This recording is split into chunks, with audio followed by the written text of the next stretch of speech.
سلام الله نعهاتكم يكون كمي حديركم أنا صبوا حديرة እግዚአብሔር ጎይታ ሰራዊት استبارخن استمسكنن يكون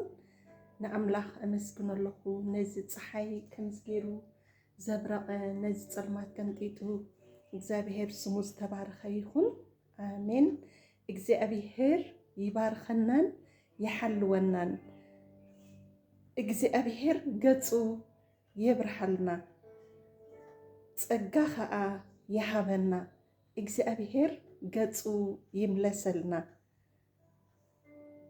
ሰላም ድማ ይሃበና አሜን። ዘፍሉቅ 6:24 እግዚአብሔር ሰናዩ ሰናይ ከአገብር መዓልትኩም ይባረኽ ነቶም መዓልትኩም ዝኾነ ቶም ለይትኩም ዝኾነ ኸአ ለይትኩም ይጥዓም ልዋም ይሃብኩም እግዚአብሔር ሰናዩ ሰናይ ከአገብር ሃሌሉያ ስሙ ዝተባረኸ ይሁን ኢየሱስ ክርስቶስ ጎይታ እዩ ንስኹም ብሩኻት ኢኹም ተባረኹ